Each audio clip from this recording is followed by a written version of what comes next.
Фармакологическое действие. Ацилакт обладает высокой антагонистической активностью в отношении патогенных и условно-патогенных микробов, включая стафилококки, энтеротопогенные кишечные палочки, протеи, что определяет коррегирующее действие препарата при нарушениях бактериоциноза женских гениталий. Показания.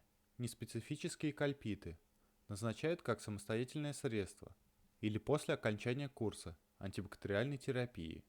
Дисбиоза влагалища, в том числе бактериальный вагиноз, назначают как самостоятельное средство или в комплексной терапии.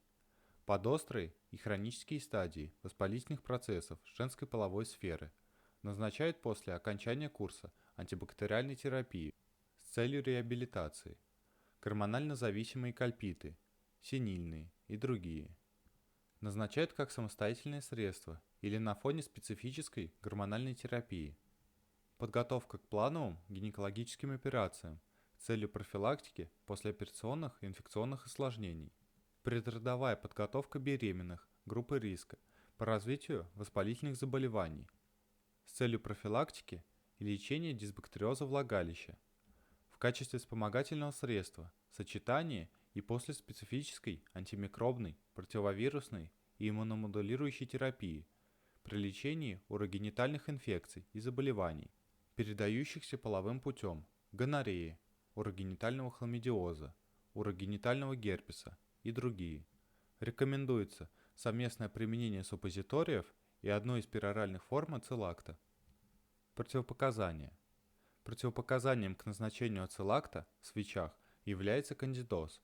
Ацилакт в данном случае используется после специфической противогрибковой терапии или после применения бифидобактерина в свечах. Способ применения и дозы.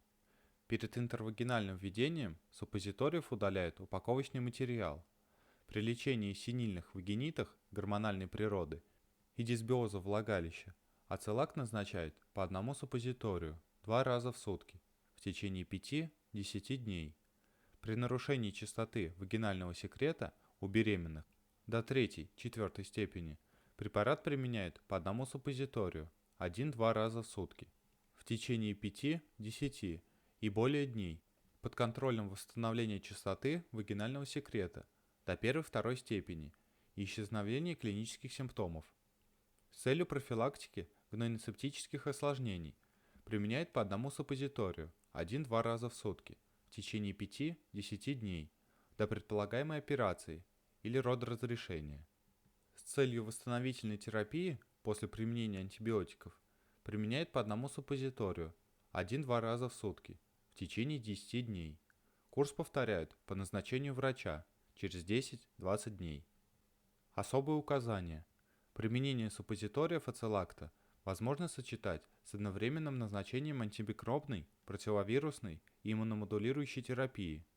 Вместе с тем не рекомендуется сочетать с одновременным местным назначением антибактериальных препаратов. Побочные действия не выявлены. Условия хранения и срок годности. Препарат хранят при температуре от 2 до 10 градусов в недоступном для детей месте. Годен 1 год.